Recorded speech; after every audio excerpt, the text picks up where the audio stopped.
Good evening, witches. Welcome to a Hangout of Witches. If you're new to a Hangout of Witches, hi. Hello, everybody that's in the chat. Hi, Brett. Hi, Vicky. Vicky's here. You came at the right time. Emma and Shelly, very glad to have you. Thank you for being here right now. Hi, I'm Beth. This is The Cool Table. And we're here to talk about A Discovery of Witches Season 2, Episode 3. And if this is your first time at a Hangout of Witches, welcome. You can go back and watch old ones. And that's, not fun. I mean, keep watching with us and then go back and do that. But talk to us in the chat. We're going to have like question time. We'll answer what you guys have to say. And you can talk to us while we chat. I'm having a very large pour of this Chardonnay because this is what was left in the bottle after I made a soup.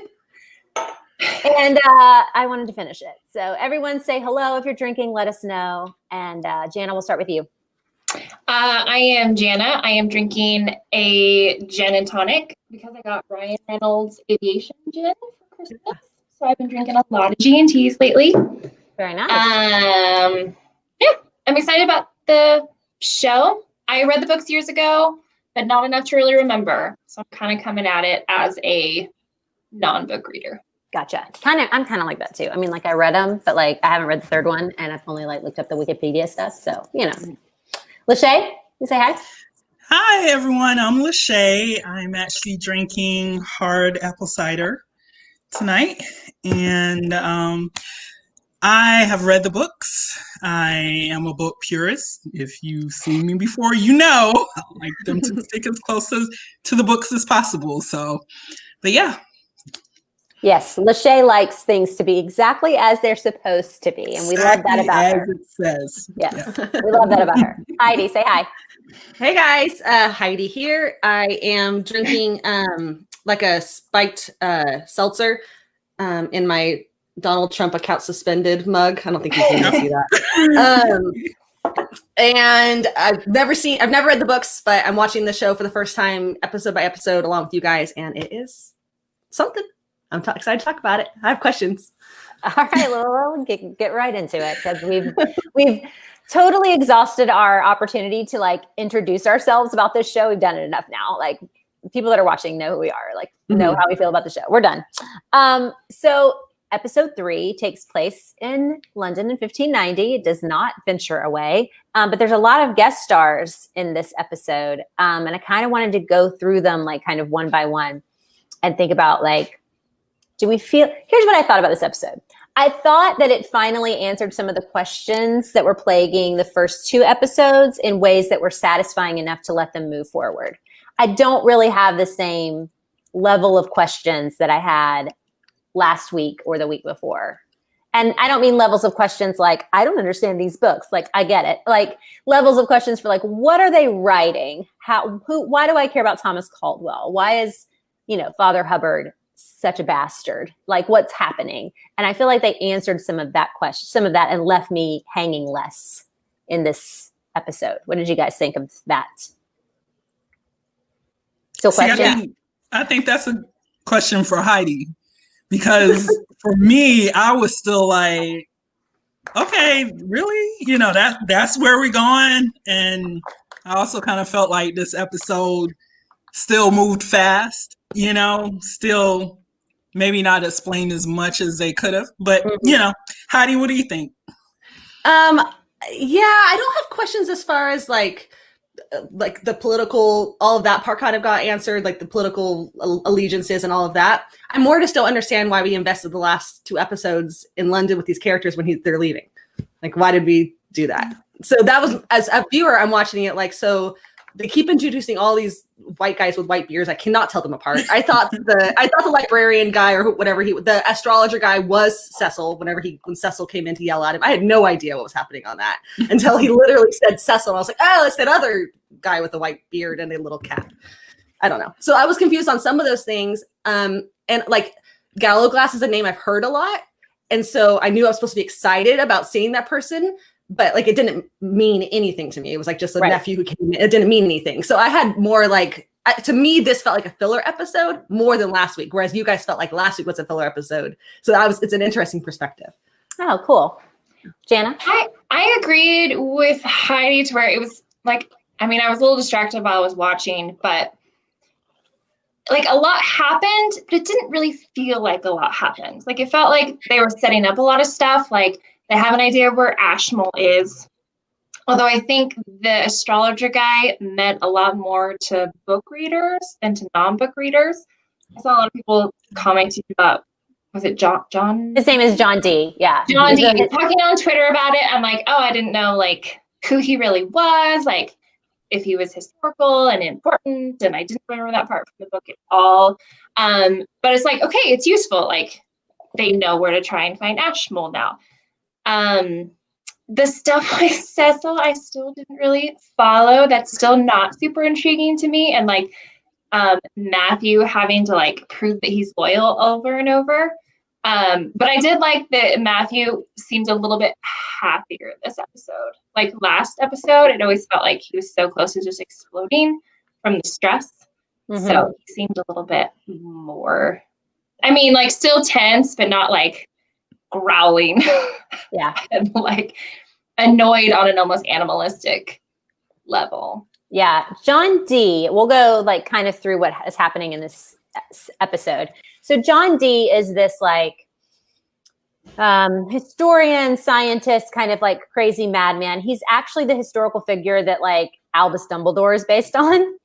Like in terms of being kind of like Renaissance man involved in all of these fingers and all of these kinds of pies. Vicky says she is a history buff and a John D lover, so she might correct me if I'm wrong. This is just my memory of what he is. But I do know that Deborah like wrote, I don't know if it was a book or her master's thesis or one of her published works before she was writing fiction. One of her published works as a historian is about John D and his library. Like apparently his library was like the biggest collection of books in this century. Mm-hmm. And so Diana is totally creaming herself over getting to go to his place and like look through his books. And it's not even really, I don't think, about the Book of Life. Like they're like, yeah, maybe it's there. More it's like, holy shit, John D. It'd be like if we were like, oh my God, Dumbledore. Like we're going to meet him. So, and then definitely felt like it was an Easter egg for book readers that like they kind of explained the significance of that. Whereas I was like, okay, John D. And I think that's where the episode was like not really working for me, is because it felt like there was a lot of that in this episode. Like even like Mary, they're doing their experiment. That was literally just so that she could introduce him to the astrologer. The astrologer was literally just so that they could know they have to go Bohemia. Like those all felt like kind of like ego strokes for book readers or just for Deborah herself. So it wasn't super important to me as a viewer. I was just kind of like, okay, come on, let's get to the good stuff. Yeah, it absolutely is that. It's just literally like, what's the location we're going to use for Mary Sidney's laboratory or whatever? And what are we going to use for John D's library? And how accurate can we make John D's library to what it historically says was in there? That kind of thing. So yeah, it's just a bunch of Easter eggs for book nerds. John D kind of creeped me out, actually. Really? Watching him in this episode. I guess maybe he's supposed to come across that way in the books as well, but I don't know if he seems scatterbrained or maybe he's just so intelligent that he can't, talk to people maybe a little bit on the spectrum where he can't really, interact with people or what have you. I was just, wondering about that, but it's not like a big enough deal, for it to like change anything. It was just like interesting that I guess he was played that way. Yeah, I agree 100%. But I also think that his assistant, who I feel like is also somewhere in the Harry Potter universe. I've seen his face before. I watch a lot of British television, so it could be anything, but I'm pretty sure he was in Harry Potter somewhere. He looks at Diana when he's like, what's your interest in the Book of Life? And she's like, oh, it's just scholarly. And he has this look on his face like there's going to be some sort of drama with this particular character and what she just said. And it doesn't come to fruition in this episode. And yet if it comes to fruition in like episode 9, I'm going to totally forget that that is a thing. So there was some menace in that. And yet I don't think it's going to pay off. So some of it gets shot in ways that I think is overwrought or to bounce just to get them from one place to another, like you were saying, Heidi. And Emma said that's kind of how the book felt too from my memory of it, which isn't inaccurate. It does feel a little bit like they're meeting this historical figure and this historical figure and this historical figure, and it's just like a map quest to get them somewhere else.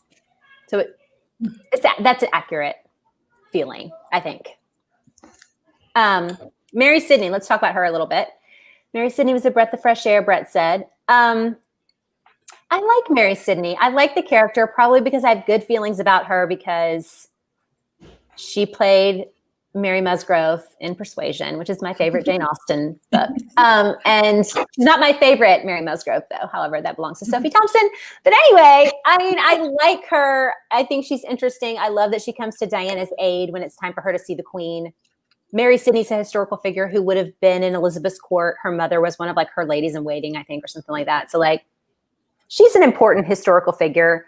And just the fact that like these two ladies are like in their little smockies doing science together is kind of fun, but not really important, I don't think. I kept waiting for like music to come on, like makeover montage music for that scene. That's how it felt to me, like a Clueless moment or something like that, like makeover.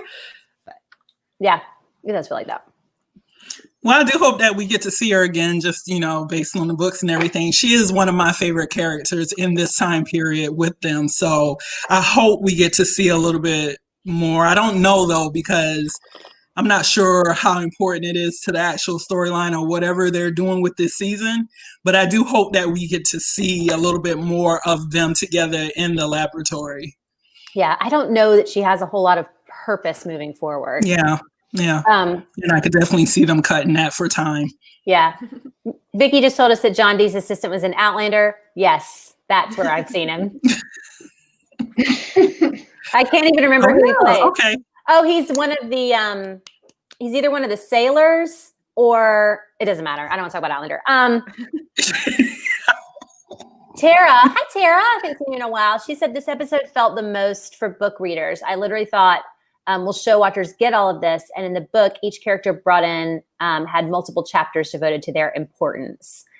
Yeah. I mean, it is kind of like, I can't think of an analogy where it's just like Elizabethan London, like who's who. It's like guess who on, who had this beard and lived in this particular area of town and would have said this thing and that kind of thing.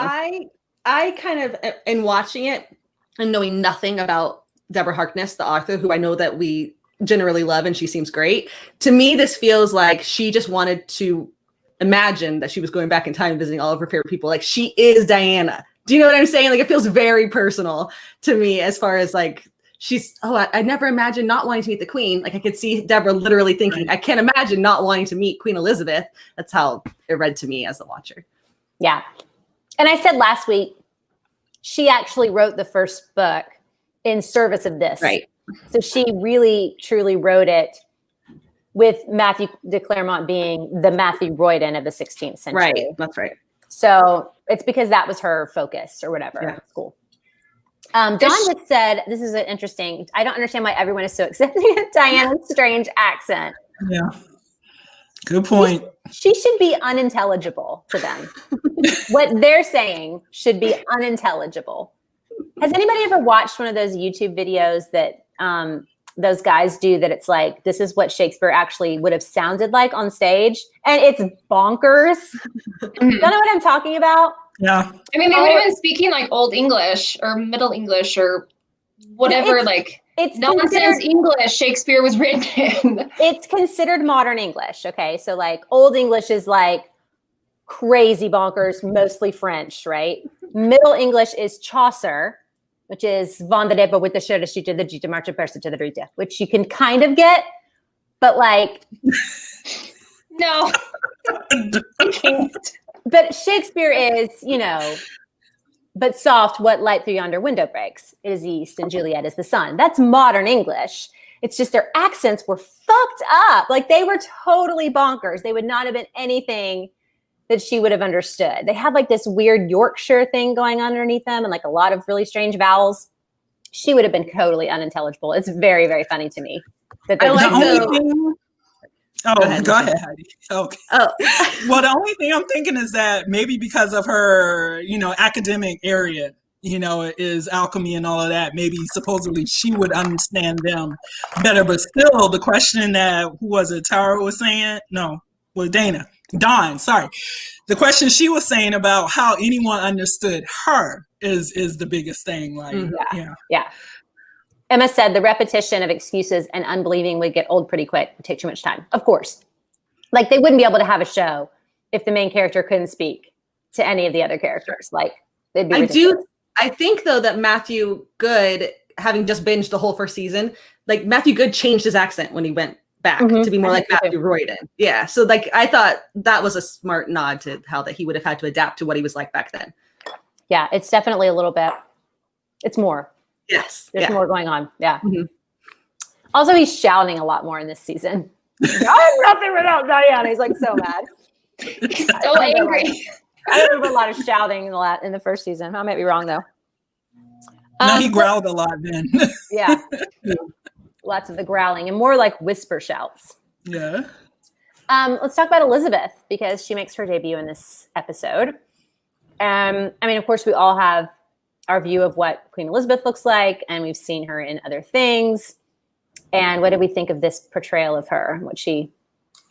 I liked how the way they filmed it is you never got a close up on her at all until it was that, like, unless I missed it, I was folding laundry while I watched the first time. But like the only close up I saw of her actual face was just through like the veil of her collar, and everything else was like a wide shot of her. And I thought that was a really smart way to show like that she was apart from, like, she was more than everyone, because her castle was, it was just Whitehall. It was nothing grandiose we would imagine that a queen would sit in. So that was kind of what created the grandiosity of it, was her just being set apart. I thought that was clever. And wasn't Elizabeth really vain? So, and by this time she's pretty old. So like not even letting us see how old she looks. And like she had lots of pock marks on her face. And so trying to like cinematographically like keep up that illusion, because like she put so much thought into her appearance and she's so obsessed with not aging. So I liked how they did that. Like you don't get like up in her face and see. Yeah, but she's definitely not the Elizabeth of 40 years before, the mid 1500s. That's not the same Elizabeth that we're seeing right now. So I really loved her. I thought she wasn't as scary as I, was thinking she was going to be. And everything, I thought, they did well at holding back, because usually which I know she was anyway because of the pop marks and stuff, but usually she's caked, in white makeup and everything, and wigs way back showing the receding hairline and all that good stuff. And they didn't go that far, this time. I thought that's pretty cool. I thought there would be a little more like pomp and circumstance with Elizabeth, like the first time we see her. But I mean, maybe it does show that she and Matthew have a much closer relationship than just like regular like Elizabeth with her courtiers.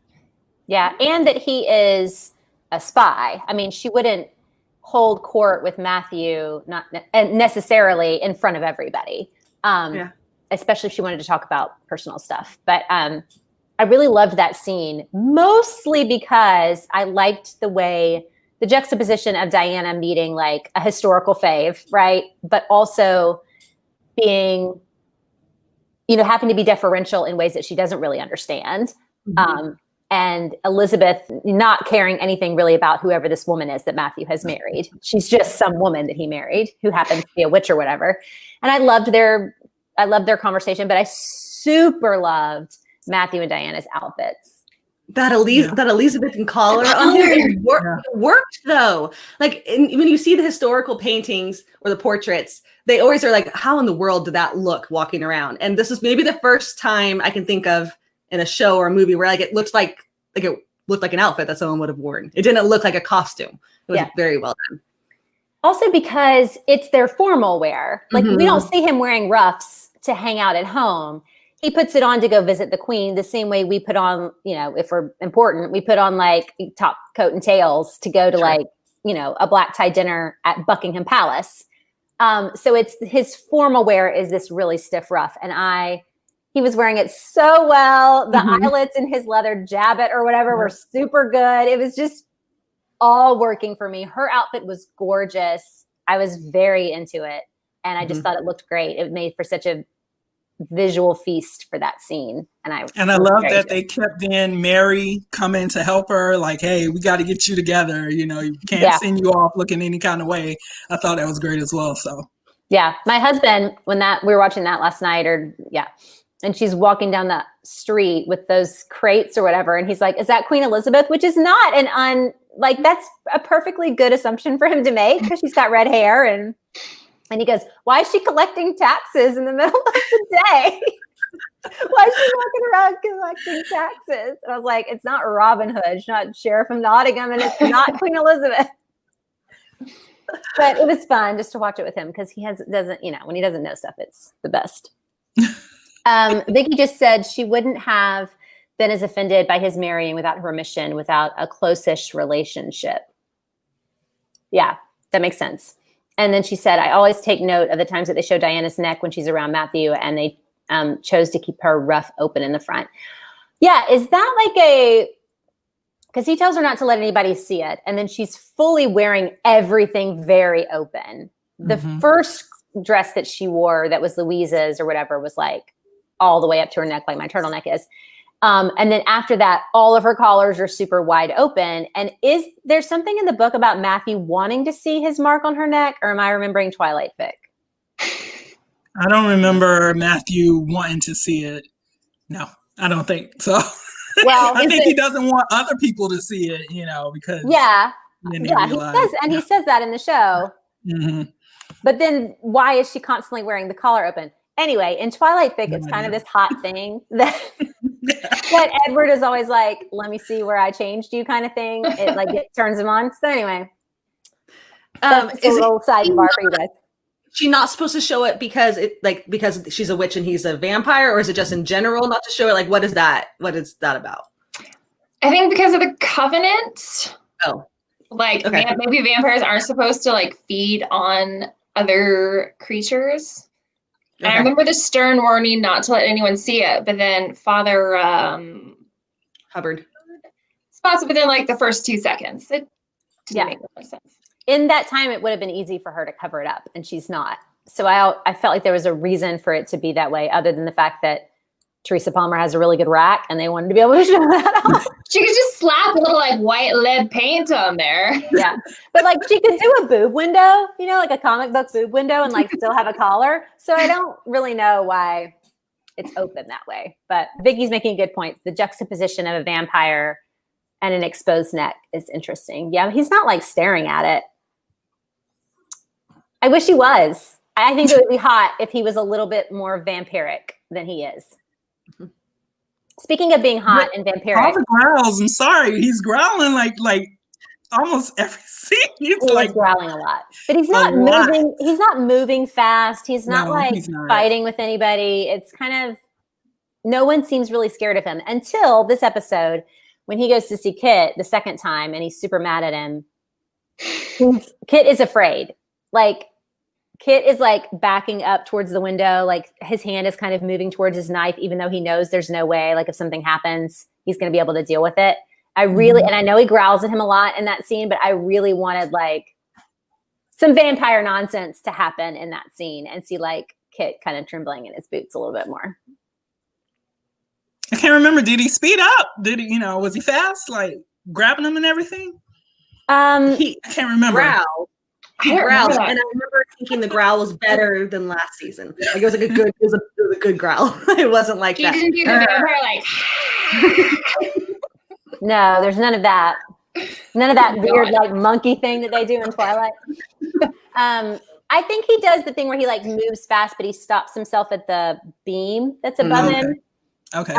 But if he's moving fast or moving vampirically to do that, it's so fast that you don't notice it. So I don't know. I just wish there was a little more tension with that. You can't even really tell that Pierre and Francoise are vampires. There's no indication that there are other vampires in the world or that people are freaking out about them. I mean, even Father Hubbard, they all are just kind of, they don't appear places magically. It's just regular life. And I get it, but I also wish it wasn't like that. I didn't know Francoise was a vampire until you just said that. See? I was still guessing and I assumed, but there's been no proof that they are. Yeah. No. Yeah. It doesn't make any sense that they are either. I mean, why are they vampires? Why does he employ vampires as his household staff? Shouldn't they be more important than that? Yeah. Like, if you were a vampire, why would you work for other vampires? Like, why wouldn't you be out just living your own best vampire life? Yeah, but this is the whole family thing. And I think it's not only that they work for him, but I think they're possibly, I'm not even sure it's explained in the book, I think they're part of like Philippe de Clement's whole family and everything. So Yeah. Yeah. maybe to keep family secrets. Uh-huh. So I know in the present time or the future or whatever, they're having like they can't turn anyone anymore because there's something wrong. Were they able to turn people back in 1590? And Yeah. would you have been allowed to have turned like would he have been allowed to turn Kit even though Kit's a demon? Like was that allowed? Could you do that? I don't think you're supposed to turn other creatures. Okay. Because I'm So- sure Kit is like, come on, buddy, like forever, you and me. I think that, yeah, I'm sure, but I think that like violates the covenant. Yeah. Okay. Dawn and Emily are saying that they want to see how it used to be with Matthew and Kit. We talked about that at length in the last, I think it was the last one, or was it the first week? I don't know. Probably. It was the first one because Heidi was in the chat insisting that Matthew and Kit had boned. They have. I'm positive. I think we talked about it both times. So we have talked about it at length about how we should see their relationship a little bit more in detail. Emma's saying there's an hierarchy among the vampires. It's probably easier living with other vamps than having to pretend to eat human food. Yeah, that's true too. Yeah. So there you go. I like it when people explain things to us and I don't have to do it. And again, they could put a little bit of this in the show just so we can understand the world a little bit more. Just a tiny drop of the lore would be helpful. Like, give me 30 seconds on who John B is, so I will give a shit Yeah. about him and his library. I feel like they do. It's just so fast that you have to really be watching to catch it instead of it being, you know, a little bit more. I mean, we spent so much time on Thomas Caldwell and he's nobody. Like, why do we not know a little bit more about John D? Speaking of people who just pop in, Gallowglass shows up this episode. And like Heidi said, if you haven't read the books, you don't know who Gallowglass is, but it seems like he's a nice addition to the show. So what did everybody think about his entrance? Well, I loved him. I thought the wig was hideous. Oh. Very distracting wig.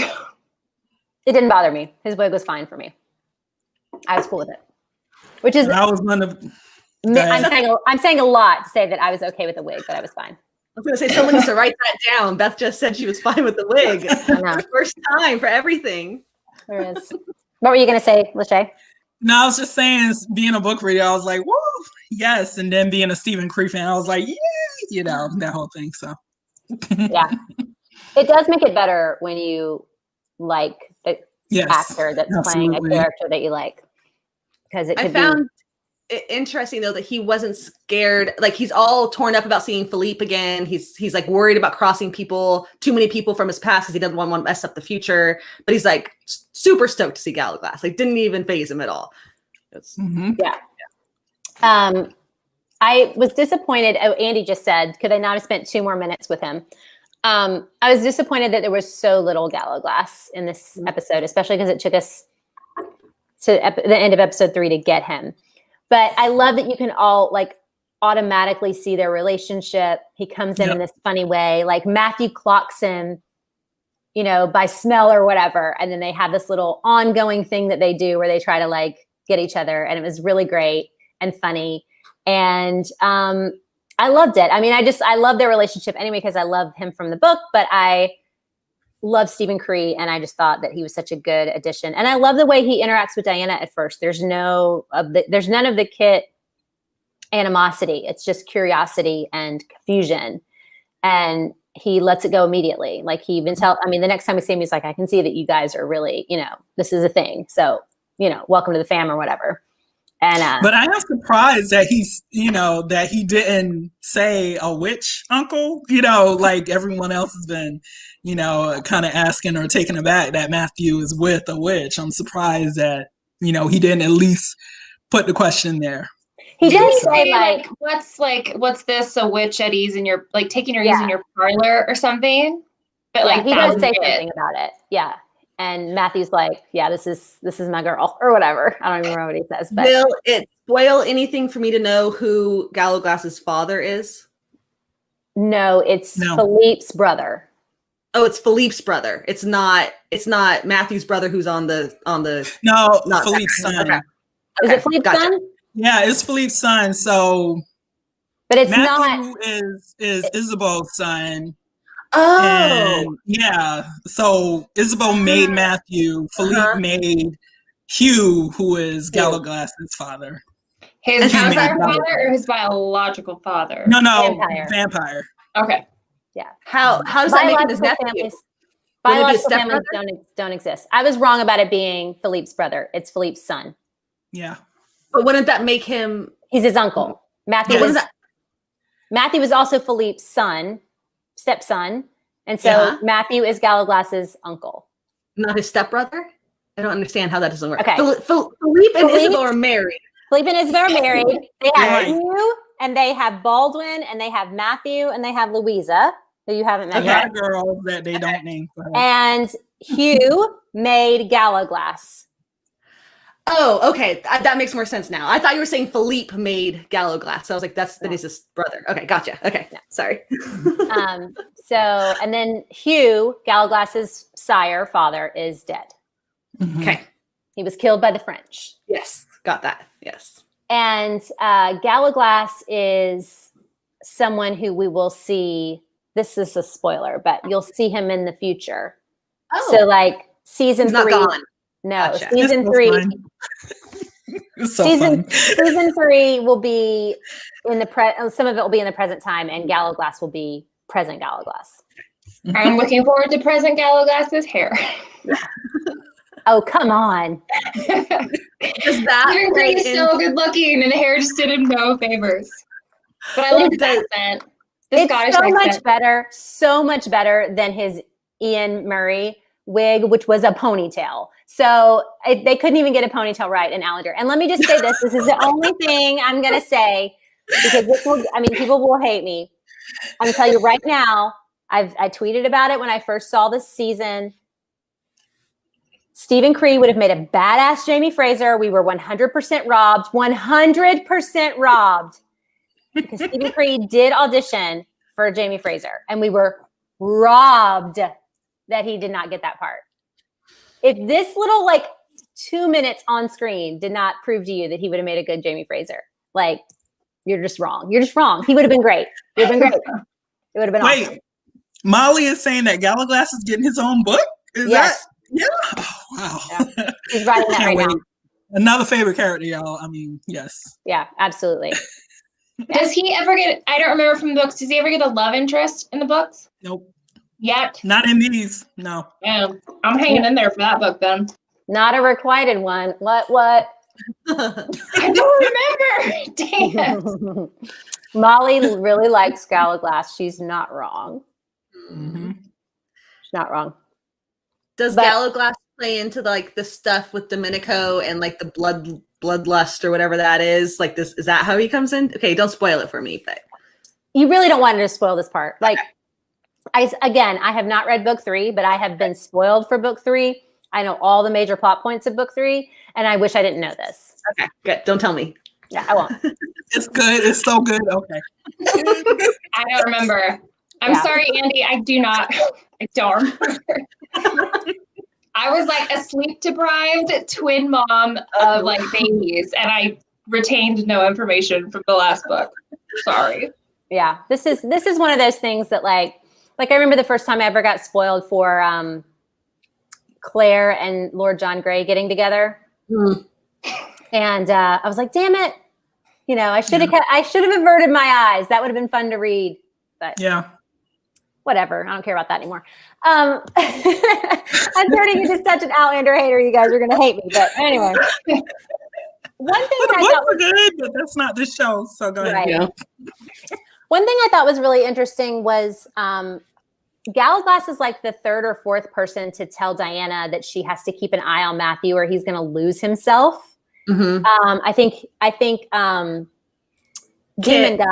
Demon Guy tells her that, not Kit, but the Scottish guy, Hamish. In the first season, Yeah, Kit tells her that's right. that. I feel like Isabeau tells her that at some point, or maybe Marion or somebody else. And then now Galaglass has told her that. And I mean, is it going to come to a head at any point where he loses himself? Yes. I hope so. I don't know when we get to see it, but yes. It's a lot of foreshadowing going on for that particular thing. So it better be good. Oh, yeah, it shows up. I'm having a hard time like with their romance. Like I'm not seeing much romance between Matthew and Diana right now. Like they have fallen into like honeymoon is over. They are parents now. They go to work and they come home. Oh They my eat some God. meals. Like it's like there's none of the hot like it's not there right now. I'm hoping that comes back soon. Like It's 'cause they haven't had sex. I know that they adopt Jack and everything, but they just it's so fast in the show, like Yeah. I don't know. I was like, really, parents? That's the word y'all are using right now? I don't know. Yeah. Like she just kind of like comes up behind him while he's working and like kisses him on the shoulder and the neck. And I'm like, have you been married for 18 years and 6 months? Like I have, because that's exactly how we are. And it's boring as hell. Like when you think about it, like they've known each other a month and a half. Yeah. At this Like point, they like meet in the September. sexual tension should still be off the chart, especially since they have not consummated most of that sexual tension. Right. So I feel like that's a little bit that they're neglecting a little too much. Yeah. Particularly like last episode, there was almost, Matthew was so angry for all of it. There was almost no like nice couple moments. Yeah. They literally met in that. September and it is like November the 4th. Oh. Because they left I on did Halloween. think that they could be using like, the little, November 4th, 1590 or whatever, just, to give us an idea of how much time has passed. I did think that this episode, like, how long has it been or where are we supposed to be exactly now? Yeah. And they haven't said. Yeah. Vicky just said it's bothering me that they haven't explained why they haven't had sex. I'm thinking, here's my thinking. And I say this as someone who's seen most of the season. I think they wanted to save the sex talk for the big reveal that they haven't had sex, to couple it with Diana's big reveal about mating and sex that she doesn't know about yet. I think that as writers, I think it would have been better if they had put the through line of their sexual relationship in all of these episodes. So every single episode, I feel like there should be a moment where there's intimacy that doesn't go all the way, or there's an intimacy that's cock blocked or whatever, and that they have some of those conversations, because it would make the coming revelation about the mating stuff and the vampire stuff that Diana's going to find out about more potent, especially if they've been at least at some point kind of frustrated with one another. That's also to say, it's not that there's not hot moments coming. There are, but I think that it really should have been more of a through line, a more obvious through line that there's sexual tension, or that there's not. Maybe the through line is that they're totally satiated and satisfied with one another. They're just not having penetrative sex. But as Karen told us last week, like Diana was kind of pissed about it. Like she was aware of that they weren't having sex and was like, dude, why are we, it was a thing. They had real conversations about it. But I think the writers of the show wanted to give it a punch. And so they wait to talk about it at all. A little bit of a mistake, I think, but. We Purely Muse is talking about it in the comments also, but truly as just a non-book reader, you have no idea that they're not having sex, and you have no idea, like the mating thing comes up a lot. And I was kind of reading that as like a soulmate is how I've seen, like you have your one person, and then like, it's like Renesmee and Jacob. And it's like, oh, like I mated now. So to realize that has to do with sex and that they haven't had sex yet, no idea that's into play at all. None. Yeah. Because now that they've had sex, like it either looks like they don't want it because it never comes up at all, or you just assume that they're having it because it never comes up at all. Mm-hmm. Right. They're an old married couple. I don't know, like after 6 weeks, they're acting like an old married couple, and they haven't even. It is a very weird dynamic because, like, when he introduces her as his wife within 5 minutes of the first episode of this season, she just like jokes with him about it later, and they've literally known each other for like 6 weeks. So there should be some more of a reticence on her part, despite the fact that they're soulmates or whatever. There should be some sort of like, whoa. I mean, like, can we just? I would be like, you're gonna live forever, and I'm probably gonna die in like 50 years. So how is that part gonna work? Like, how do you see this working out? I'm gonna get old. You're not. I mean, all of those questions would be coming out of my mouth right away if I fell in love with a vampire. Yeah. Right away. Yeah. It's just for me, Diana, who has said she's a normal, hot-blooded, want to be human versus being witch type of lady, and modern day woman. So were I her, I'd be like, hey buddy, this ain't cutting it. Yeah. What is the holdup, sir? Exactly. Yeah. I mean, also the show is only like 42 minutes long. Mm-hmm. And I don't know why that's the case, because 5 extra minutes in every episode, and we could have like either the good sex or the good cock blocking or the good conversations about sex or something romantic going on that doesn't look like they've been together for 40 years. Because I also think that there's a disconnect between everything that's been happening is showing these new aspects of Matthew's life. Mm-hmm. She's meeting new people in his life. She's meeting new aspects of who he is. She's remaining the same and stagnant. I mean, yes, she's learning more about her witch powers, but there's nothing about her that he doesn't know, really. Mm-hmm. And so the power dynamic is off. And it sucks that when she's trying to tell him, like, I know going to see your dad is going to open old wounds and, but maybe it'll help heal them. She sounds like a baby telling their grandfather what it was like in the war. She sounds ridiculous. There is no equity there. They didn't even show that conversation. Why is it going to open all wounds for him? Mm-hmm. What's the deal with that? Why? Well, we know he's reluctant to see Philippe, but there isn't a lot of more explanation as to why. I think they did say in this episode, that he had been tortured by the Nazis or something like that because of his handwriting. But, even her saying that, it's like, okay, well, why? What is it about that? Yeah, and why does she know? Have a lot of questions. Yeah, how does she know a lot exactly? of questions. Yeah, it's not well developed, and the equity between them is so off that it makes all that we're learning about him just exponentially almost oppressive to her.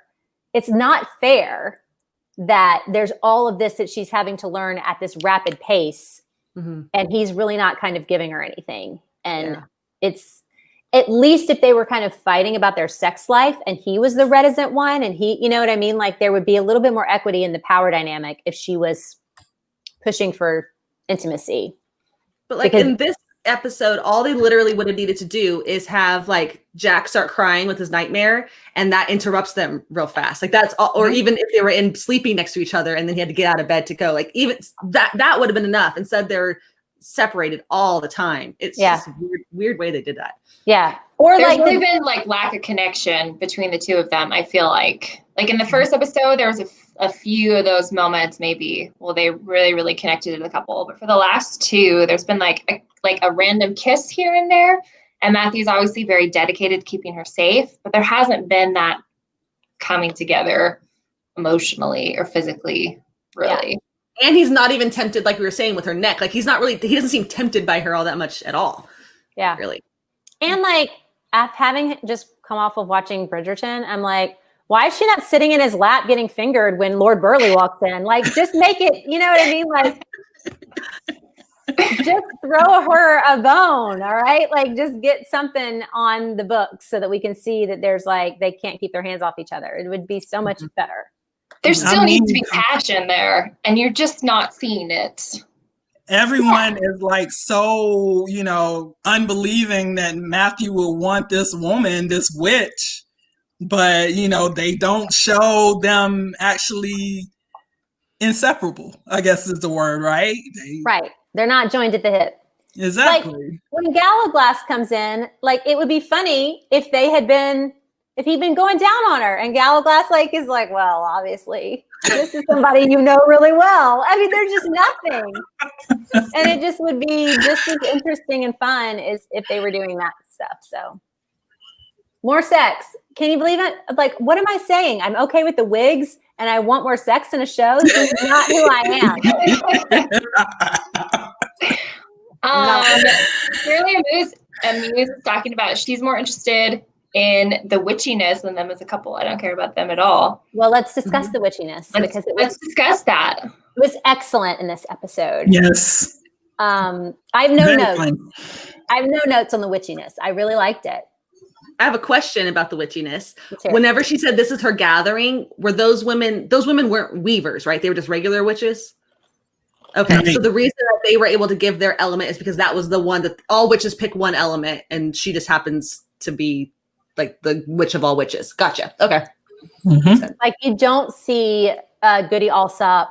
She doesn't pluck more than one color. She just plucks one color. I'm colorblind. They all look exactly the same on the screen to me. And the other witches never pluck anything and bind it. So Goody Alsop is a weaver, but she only has one element. Okay. All the other witches are just regular witches. They have the other elements. And Diana is the one who can pull them all together. Mm-hmm. So realizing I couldn't see the colors when she was weaving and she did 1, 2, 3, that was from each of the elements, and she only needed one more, and that would have been a spell that did all 4. I don't know. Okay. I don't know if it needed to be all. That's kind of what they were going for, though. Okay. Yeah. I don't know if it had to be all 4 elements, or it was just she needed a 4th knot to complete a spell. Okay. So does that mean that like all the spells that her aunts know to make eggs and stuff, a weaver made those spells at some point? Like, how does that work? Yes, there's spells that already exist. Just like the general lore of a witch would be that there's a grimoire, and you read the spells and you learn the spells. And not every witch is a spell witch. Like M is not a spell witch. She's into like scrying and future casting and all that kind of stuff. So it would depend on what kind of witch you are and where your proclivities lie. And so what she does instead is create this like huge, beautiful rowan tree, which was such a badass CGI moment. I thought it was really beautiful. I was very, very happy to see that. Yes. What did that mean about next? Yeah. Yeah. So I guess that might be a spoiler then, because they said it's like a portal between worlds or something. So like, does that mean it's like different universes that we're going into in there, or is it time traveling, or like, will that be clear later, I guess? Yeah. I mean, kind of all of that. She pulls in the amount of power that nobody has seen before. So the fact that she can pull in different universes and different elements and is intrinsically bound to the big question of this series. Diana specifically is, I mean, we have all this stuff about demons that gave birth, or witches that gave birth to a demon, and interspecies relationships and the origin of species and the vampires dying out. And Diana specifically is like the linchpin that is intrinsically going to unlock the key to all of this. Okay. So she's got a lot going. But why hasn't she ever mentioned, like, she's never mentioned that she's done the wind, the fire, the rain. Like, she never mentioned that to Goody Alsop before. Apparently not. She did it in this episode, yeah, but no. Seems like you would have brought that up. They didn't take the time to show it. Yeah. You know, because last week with the whole Reed meeting, supposedly she's met each, witches that represent each element, and they can all feel her power in each element, but they didn't show it, so we missed that part of it. Yeah. So what was the story like with the other witch who like looks like the demon from the future? And she's saying like it's all ties back to your life, and that's why you can't do it. Is she also trying to break them up then? Is that where we're supposed to be going with that? That she doesn't think she should be with a vampire? I think that those are just kind of like intrinsic prejudices that they can't get past. And the idea that she would be as powerful as she is and yet give that power to the vampires is very dangerous for them. And like, especially that particular one who isn't really friendly with witches of any sort. And so I think there is a level of like, they don't want her with him. Makes sense. There's more to it, but they're not showing it in the show. Like in the book, and it's not a big deal, but there is a little bit more to it. It's explained a little bit more for that particular witch, but they're not doing it in the show. So it's not, I wouldn't worry about it so much. Yeah. Where did I just see this? Oh, Emily just said, for someone who is supposed to be so important, she just seems like a child. And Vicky responded, magically, she is a child, which is very true. Yep. And Purely Amused said they need someone to screen each episode who hasn't read the books to make sure they make sense. I'm so tired of sloppy and lazy writing. Yeah, I mean, it was weird to me because I thought that the first season did a great job of adapting what I thought was a lot of lore and a lot of stuff and making it believable and quick and interesting. And this season is gorgeous and really detailed and has I think a better pacing, maybe because it has 2 extra episodes, but is doing a worse job of explaining what's going on and what the lore is and making it making believable transitions that I can grasp onto, making certain things real.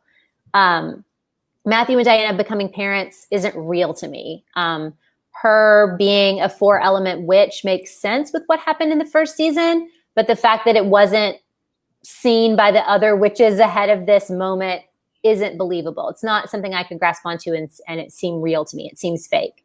Matthew not smelling Kit when he first walks into his place or whatever, and not being vampiric in any way. Mm-hmm. None of that seems real to me. I have to grasp at straws, whereas in the first season, I felt like things made sense. And maybe because the first season is more Twilighty, but I don't know. I feel like there's something missing with the arcs of this season where they're not going into the right things. And instead they're doing fan service.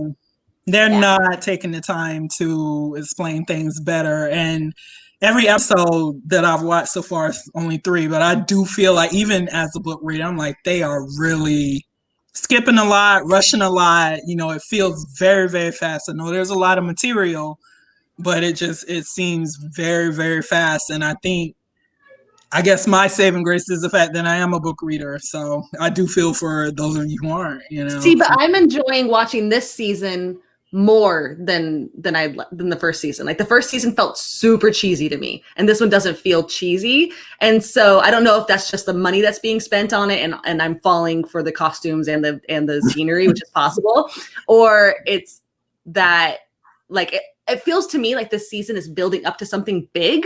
So if there's not a big payoff, then I'm going to be really disappointed. Like that was what was that? Yeah. But if it is building up to something big, then I feel like they're doing just enough to get me to be like, okay, something's coming. So it just hopefully that pays off. Yeah. There's a good conversation going on in the chat. Purely Disagreed said you could follow the first season and this one has massive gaps. And Andy said her mom had been watching, but she tapped out because she has no idea what's happening. Very true. I think maybe if you binge it instead of week to week, it's more helpful. But yes, that's very much a problem. And Vicky said in the book, they have a great talk about how they could adopt or have children another way. That's something I'm glad that they kind of are doing without. I just wish there was more conversation about why Jack is living with them. That's kind of all I really care about. And Tara said there's a brief explanation in book 3 about what her Aunt Em is doing while they're in the past, which I have read about, which we'll see next week, which is important. And Andy said, question, in the book, weren't there more threads than those 4? I feel like Diana had access to more threads. Yes. Yes. Yes. In fact, I think if you look, it's not just 4 colors. It looks like it's kind of 10. A prism. It looks like all of them. So yeah, Emily just said, I'm still going to watch because I know it'll get better. It's not that it's a bad show or it's hard to watch or anything like that. I'm totally not upset with any of the actors' the jobs that any of the actors are doing, the sets, the costuming, it all works as an atmospheric show. It works for me. Again, there's just little things that I think need to be explored more or things that need to be explored less, or maybe they could have found ways around, the connections that they needed to make to get them to Bohemia and to get them to Philippe. and stuff like that in ways that were more rich. It does feel like a little bit shallower storytelling. And I guess there's so much going on in the books, but maybe like pick a few of those things and go a little deeper, and then instead of like just tiny little takes of all of these. Yeah. It's it's all of a sudden it's a historical show, but it's still a fantasy show. So we're not just thrust into having to learn. Historical shows are fantasy on their own because it's not a world that we inhabit anymore. So if you sit down and watch Elizabeth I, you're watching a fantasy because we don't know anything about that world. We have to like kind of learn it.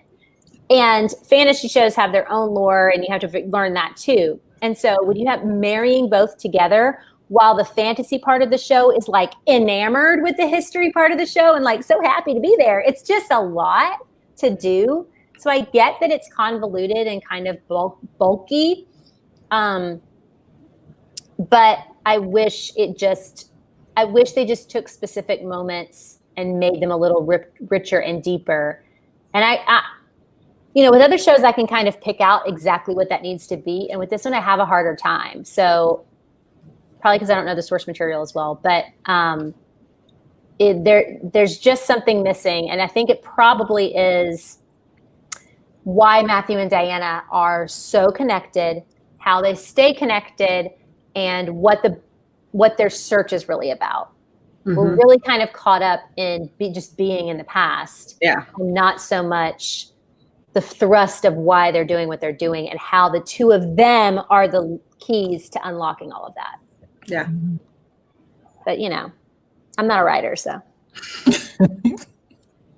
I do think they're missing, though, as we were discussing earlier, just their relationship, not even just the sex, but their closeness. In the book, it talks about, how Diana can sense Matthew, how Matthew can sense Diana, and, all of that. And they're kind of getting away from that as well. And I think they would really, do well to make sure we remember that part of their relationship.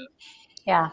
Like, why isn't she ever in any kind of danger that he can sense and feel and goes toward to save? There's a lot of like, he just lets her walk in with the witches, and he's just like, okay, come back, I'll see you after school. He wasn't even worried. That bothered me. And he is in the book. It is always hard for him to leave her now that he's chosen to mate. Well, he hasn't mated, but chosen her as his mate. It's hard for him to leave her, to let anyone near her. You don't get that here, though. Yeah. Mm-mm. And I want to see Diana struggle more with how Matthew has changed since coming back to the past. Because just as a viewer, he seems very different, more intense, more dangerous. Like, obviously, the anger, I feel like, is way more obvious. And she hasn't really commented on that, particularly like last episode. He was a right bastard. Yeah. And it was just kind of ignored. Like, I don't feel like they had a big blow up. And with all the foreshadowing we got about, Matthew, like we talked about earlier, all that coming to a head and him becoming Matthew Royden, I wish we could see a little bit more of Diana handling this new Matthew. Yeah, and I being agree. A little disconcerted about it. Totally. Dawn just said, I feel like they're telling, not showing how connected they are, which is very much so. And Carlene, hi Carlene, just said, yes, so intense. And she's so easy breezy about it. She's just like, yeah, I'm going to go to bed. Like, he was innocent. And Matthew's like, well, I could have let him go down the Thames, but I had to kill him. And she's like, okay, bye, I'm going to sleep. And again, like, they've been together for like 6 weeks. Like, I feel like your relationship isn't so solid. I mean, maybe Diana is far more mature than I, but I would have been pissed. Yeah. It would have been a big old fight. One good picture metaphor to me of them not connecting things that should easily be connected, but then throwing it in the show anyway, are the miniatures that they give Jack. Yes. I mean, what is the point of those? I know they mean something later, but it is such a visual metaphor of how the writers are just not quite there. There's a thing that needs to happen, which is they need to have these miniatures made and be given to Jack. It's important. And yet there is never a moment where they've ever been like, Jack's going to be really awful. Like he's going to be super sad while we're gone, because he's not attached to them in any real way. They show Matthew doing like waking him up one night and like comforting him, but he's not with them all the time. He's not upset when they leave a room. There's not any kind of like real parenting thing going on. And so there's never a moment where they're like, we should have miniatures made for Jack while we're gone. It's just something that they did off screen, and then they give to him and they focused in on it. And you know it's important. I mean, it's Chekhov's gun, right? They're not going to show us these miniatures unless they need them. And yet there's no conversation about where they came from, why they're doing it, when they did it. I mean, sitting for miniatures isn't easy. Like they had to at that time. What a waste of time. Like she needs to learn how to control her magic, but instead she's sitting for a miniature for hours. And like the whole miniatures thing really confused me, like truly to my bones. It's like they went to Olin Mills like in the 80s and posed for a photo for them, and they weren't even scared they're going to show up again in the future. Like they're supposed to get in and out. Why aren't they scared that they have a picture of her in the past? Why? It is very time travel 101. Do not do, like 100%. And like you'll see why they had to do it in the next episode, but it's like, how dumb. Walgreens. That's hilarious. Sorry, I'm cracking up at Molly. Comment. Yeah, he's great. It's just so bizarre. It's that's what the problem is that they're just dropping in the things that they need. Jack is so far really a plot device. Not even a plot device. He's just set dressing. Mm-hmm. Jack is something that they need for later. So they plopped him in and he serves no purpose. We're not emotionally connected to Jack. We don't care. Mm-mm. He isn't going to be in the show for a while because they're leaving him in London and they're going elsewhere. And they need him for later. So that's why he's there. But he literally has there's just a lot of things like that where they're just dropping things in that will somehow have some sort of payoff later, but they are useless. I'm willing to stick with it because I'm making a big assumption that the payoff is going to be worth it. If the payoff's not worth it, then we're gonna have some issues. Also, her only mothering was watching him eat some eels. Like she was like enamored with him sucking these eels down. Like, oh, I've never seen something so cute in my life. It was so weird. It was so weird. Felt very out of character and just dumb. And I mean, it would have been different if like when they had been in season 1, there was some homeless kid that they had helped and then they had to watch him like catastrophically die because they didn't help him enough or something. And then they saw Jack in the same situation. Like, we let that other kid die. I mean, like, give us some reason to care about Jack. We just do not. Yeah. It's unbelievable. Like, or like, even like, why would you bring a pickpocket home? Yeah. Like, he could just rob you blind and leave. Well, that's what I was gonna say. Even if Matthew were using him the same way that like Jamie used Fergus, because that is kind of how Matthew uses him, sort of, kind of. Mm-hmm. But they don't even show that. Like, for his spy stuff, they don't go into it at all. He's just there. He's just hanging out with Francoise, having nightmares, and It's just the line, we haven't really had time to adjust to being parents, and then the miniatures. Put those two things together and you want to just like shake the writers and be like, really? Really? You don't have to do either of these things the way you did them. Oh, goodness. But anyway, it's a beautiful show. Matthew Good's great. Teresa Palmer, just beautiful. Great rat. I still really like the show.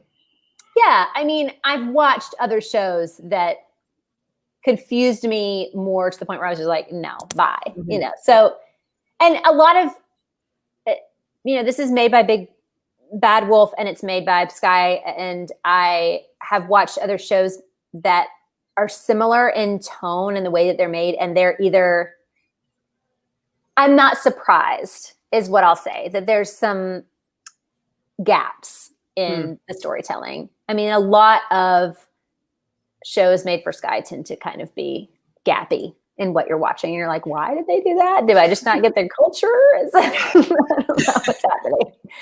But anyway, next week is different. So we'll hopefully enjoy it. This is just nitpick for me. That's it. It's not anything major. It's just little points. Yeah. Speaking of next week, I died at the preview where Isabeau is talking to Javert and basically gives him the like, you could have put this in an email line. Mostly because of the Bernie Sanders meme that's going around Twitter where he's sitting there and like, this could have been an email at the inauguration. Also because that's like a major critique of shows like this, especially fantasy shows, but like any show where the antagonist has to come to the protagonist's face and say the thing he needs to say. And you're like, you could have texted me. Just give it a phone call. And they just don't because they need the dramatics. And it was just nice to see kind of the meta. Like, you could have just emailed me this question. It's cute of you. It was nice. I laughed very loudly at that. Yeah. Okay. So that's it for this week. I hope you guys join us. Thank you so much for all your awesome contributions in the chat. Hopefully we got to at least all of you at some point. I'm really glad you were all here. Thank you for joining us. We will see you next week at the same time for episode 4. Bye, guys.